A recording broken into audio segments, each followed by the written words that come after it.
Hey guys, what is going on out there today? What's going on? Brent Abel here, webtennis.com. Another episode of 7 Around 7. And yeah, by the way, let's see if we can. Oh, there it is. The 7 Around 7, the daily t-shirt. And guys, look, if you love what we do every morning around 7 a.m. Pacific, uh, then there's a great way to show that love. That would be to go over to webtennisgear.com, webtennisgear.com, pick up one or more of the either the 7 Around 7 t-shirts or what else we got over there? Web Tennis on YouTube. There's the Dirt Baller. There's several different styles and colors and shapes and sizes and boys and girls and all that kind of stuff. So if you want to show your love and support for 7 Around 7, that would be awesome. Webtennisgear.com would be the place to do it. And when you do that, I'm going to say thank you in a big way. You get to choose one of 9 different stroke technique courses that I've produced. Could be a stroke that you're struggling with right now. In fact, that's what we're working on today. This episode is maybe one of the reasons you're not getting the results that you want in your matches. But when you pick up one or more t-shirts, I'm going to give you a stroke technique course, normally $97 for the course, but yours free as a gift. My way of saying thanks for your love and support. Rich, good morning. Lefty, thanks again for your time yesterday. That was a lot of fun chatting with you and Jeff. So thank you again for your time, and got some good feedback from that interview with you yesterday. What else, guys? Today we're going to talk about results and match results, right? Singles and or doubles. And if you're not getting the results that you want, if there's that nagging voice in your head going, man, you're better than this, come on. Which brings up that whole thing, man, you're better than this, brings up another story. Excuse me, about to sneeze here. Another story I'll reserve for another time. Maybe not my finest moment, but I think I made a point during a match. Anyway, let's talk about match results. All right. And, practice is, so obvious. It's like, why does anyone ever have to even sort of, mention, and again, if you're like my friend Rich here, who's, if you listen to yesterday's episode with me and Rich and Jeff Jacklich, and that's really the whole kind of my purpose, and Jeff's, I know, purpose. He's the on-court guy. I'm more of the online guy in terms of trying to help players who really want to take their game and see what they can do with it, right? See what level they can actually play at. Their current level, not really 100% satisfied with. Maybe there's some parts of their game they're okay with, but the entire package, no. They actually want to do something in terms of, let's see what I can do on the senior tournament thing, or maybe leagues, or whatever it is, even if it's just practice match stuff. It could be that you're just, playing doubles with the boys a couple times a week, and every time you play, you want to be the man. You want to be the one. If you guys play Stinko, right? Stinko is where you switch partners. You guys decide, well, let's play 3 sets, and we'll switch around with a different partner for each set. You want to be the one that comes out on top. Then this stuff is for you, right? So, look, I'm getting back to practice. Why practice is needed is so obvious. But I think if you're not getting the match results you want, there are at least 3 reasons why. And so I've got them up there in the picture. Let me go ahead and we'll make that a little bit boomski right there. So number 1 is that, it could be that you're practicing the wrong strokes. So in the picture here, what am I doing? Well, I'm hitting, I'm kind of hitting a flattish semi-topper backhand. In practice, getting, the ball's getting fed to me underhand, and I'm just working on the feel, right? But in reality, if you've listened to me at all, or you know anything about Craig O'Shaughnessy, who is the ATP stats guy, not only ATP but also college. And I've done stats on several of my matches, and it really, his whole thing is we've got the practice court all wrong. The practice court is broken, which means that we're spending way too much time on strokes that really are not part of the statistics of actual matches. And the one I'm talking about is that most points in our matches, the tour, the college, juniors, senior players, most points, and in my case, it's around 70%, most points are either won or lost within 4 or fewer strokes. The serve being 1, the return being 2, and then for the server, the next shot, and then for the returner, their second shot as well. Total of 4. And so if that's the case, why are we spending so much time working on ground strokes?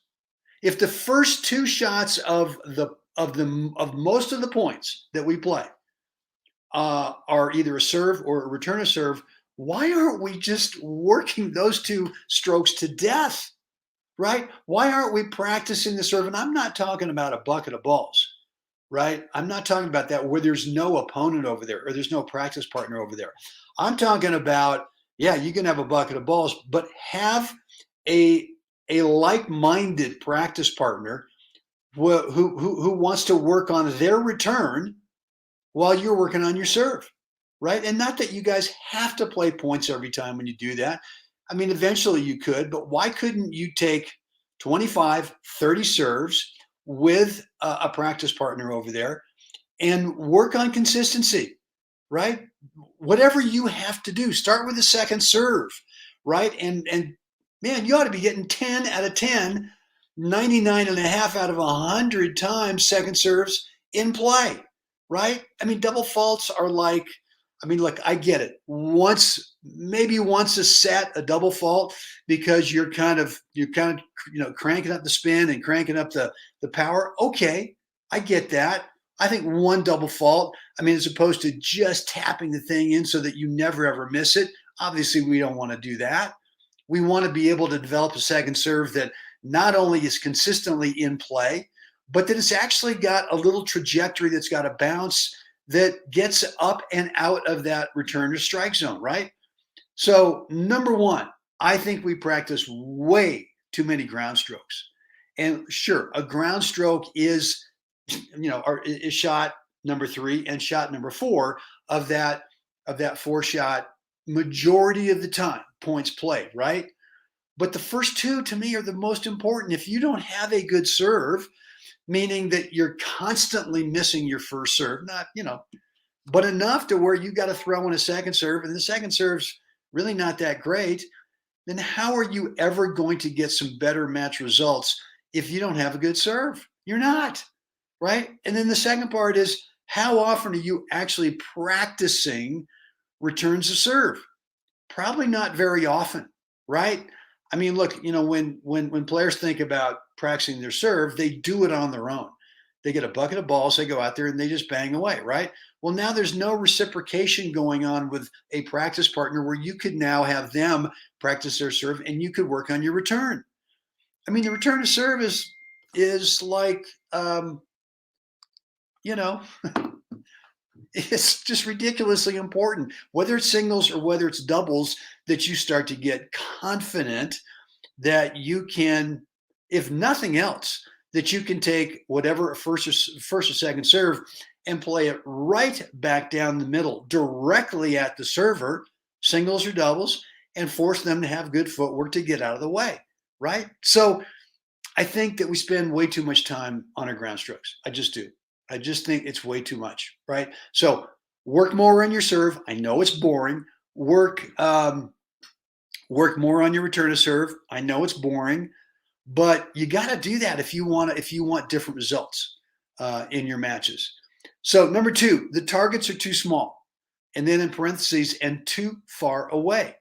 So what that really means is that I think we practice going for, well, let's see how big I can hit. Well, let's see let's see if I can hit this stuff in practice, as if in matches this would be a winner.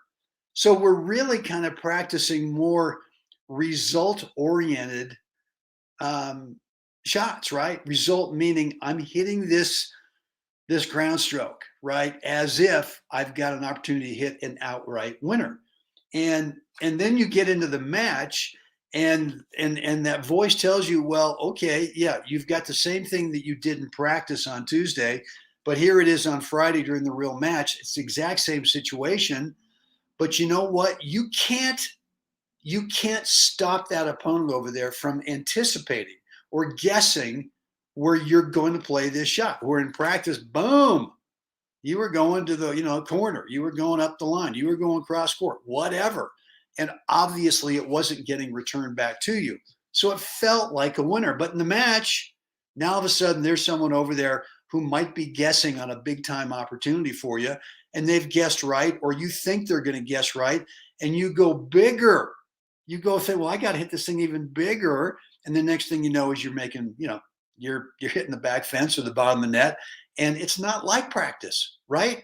So that means the target is too small, right? And what I mean by too far away is that we put cones out there. We put cones, or we put something out there as where we want our shot to land, which is, baseline to baseline is what, 78 feet if you're not going cross court. If you're going straight forward, cross court, you got a little bit more distance, right? So, but here's what happens is a couple things. Number one is that's a target that's pretty far away from you, right? But number two, you're looking through. If you're working on ground strokes, you're looking through the net at your target. That's kind of a visual. It's kind of messing with your mind, looking at your target through the obstacle that you got to avoid. So here's what I want you to do: is have a mindset of that all that you're doing is that you're hitting your forehand, your backhand, or you're hitting a serve, or you're hitting a return, or you're hitting a volley, or you're hitting an overhead or approach shot, whatever it is, to a specific spot above the top of the net. Bring that target much closer to you. And the way that you kind of put some kind of reference out there rather than a cone over there, just take a little towel, take a little hand towel or whatever it is, or if it's a big, bigger towel, you can, fold it in half and just drape it over the net in terms of where you want the ball to travel over that towel. And that's it. Now you've got a target that's much more tangible for you. First of all, you're not looking through the net. You're actually looking at a spot that you want to go above the net. It's super clear. And mindset wise, just be thinking as if there's an opponent over there. And what do you have to do? Assuming that, in the great words of Dick Johnson, I'm going to hit a quality shot above that towel. I'm assuming that it's going to be coming back from my opponent, and that's okay. That's okay. We'll just take it from there. And when you have that mindset in practice, and when you take that out in the match, and you think to yourself, I'm going to hit a quality ball. That doesn't mean I'm going to hit the biggest forehand or backhand in the history of the game that will never come back. No, I'm going to hit a quality ground stroke. I'm going to hit a quality serve, return, whatever it is, volley, to that spot above the top of the net. And I'm assuming in the match that it's going to come back, because even if I have a big opening over there, I'm assuming that my opponent's going to guess or anticipate correctly and be there, and that I don't need to hit an outright winner to be able to eventually win the point, right? So, and again, just like Dick Johnson said, and we'll just take it from there. And so you need to transfer that mindset and practice over to the match. And then number three is kind of an add-on to what we just talked about, is there's really no habit building, right? In terms of, we're too focused on just hitting outright winners in practice. And you may not be aware of that, but the reality is you're probably humping up the speed on power, and humping up the speed on this or that. And it's really in your mind, it is, I want to hit a ball that probably will not come back. And so there's really no habit building going on in practice that you can take to the match. And look, there's lots of great habits that we can work on. I mean, there's some conscious technique habits, spacing. You could work for a month only, the next 30 days, on just spacing alone. Why wouldn't you create this habit of always having the right spatial distance away with your footwork, having the right spatial distance away from the path of that incoming ball? Could be a serve that's coming in, you're working on your return. Could be a ground stroke, you're working on forehand and backhand. Why aren't you working every day for a month and nothing else on just spacing that spatial distance away, so that when you swing, it's a no-brainer. There's no improvising going on with stroke technique because you haven't got the right spatial distance away from the ball at contact, right? Everyone's spacing slightly different from the next player. Yours could be different than mine, and so on down the line. Doesn't matter. You've got to determine what is right for you. Let's say with this backhand right here that you're watching, or that you can see in the picture. For me, this is the ideal spatial distance away from my body that I want at contact. Well, the only way that I can create that is with my feet, right? But if you're not building that habit of spacing, then you're going to take that non-habit building thing to the match, and you're going to be improvising the whole time. And if you don't have the right setup, the right racket prep, the right setup, the right spacing, then all the other stuff that you could work on, just, it doesn't matter. I mean, there are maybe a handful at the most of fundamentals in the game, and if you're not constantly reinforcing them, working on them, then your match play results are going to be all based on improv, right? Which is, in this case, not, it's not comedy, it's not funny. So there you have it. So look, I hope this has helped today, guys. Would love to get your feedback on this. Anything that's on your mind, down below in the comments area. Let me know. Maybe there's a different part. Maybe something else you want to get some feedback on. Definitely, I want to read that, and I promise to respond. The other way is email brent@webtennis.com. And don't forget, if you want to show your love and support, right there, 7 around 7, webtennisgear.com, and you'll get a free $97 stroke technique course as a gift. My way of saying, hey, thanks for your love and support for what we're doing here. All right, guys, that's it for me today. Next week, thanks, Rich. Appreciate it, man. Next week, I want to work on the mental part of, and this is kind of not getting the results you want in matches. I really want to spend time on the reality of, I think that we get, what's the feedback? It's, God dang it, I play better in practice than I do in matches. Okay. Yeah, I know that's part of that is what you do in practice, and part of it is not knowing what to do in matches. And so in matches, what happens is the brain just doesn't think correctly, doesn't think between points correctly, and doesn't think during the point correctly. And so I want to offer you guys next week some ideas of how do we do that? How do we take our practice mindset and transfer it over the matches? I mean, for me now, I've spent so much time on this that I actually feel like I when I get in a tournament match, that the picture, everything comes into focus so much more clearly than I do in practice. And that's just because of years and years and years and decades of working on this stuff. I could have gotten there sooner if I had a more tangible, as I do now, way of thinking in matches. Anyway, let's dig into that next week. And from now until then, we'll start with this thing on Monday. Let me know, kind of what happens in your matches. I mean, what are the words? I get tight, I get nervous, chokey, choke. I just feel like in doubles, I don't want to let my partner down, blah, blah, blah, all this kind of stuff. What are the words? What are the phrases that kind of, God dang, I get up a break in the set, in the first set, and I know that I don't know how to, close the door on that, or I don't know how to finish off the match. So anyway, I want to get your feedback on that. The way to do that, I'll tell you the best way to do it, and you can do that anonymously, is make sure that you have got access to the Web Tennis members area. And right there, one of the top sections is, it's titled, I think, I want to know what's on your mind.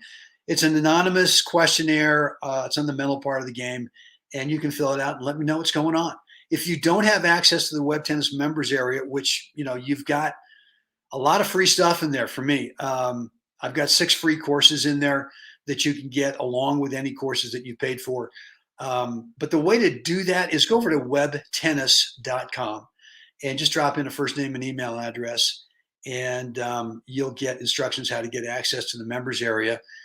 And not only can you consume those 6 free courses, but also there is the questionnaire there. It's anonymous.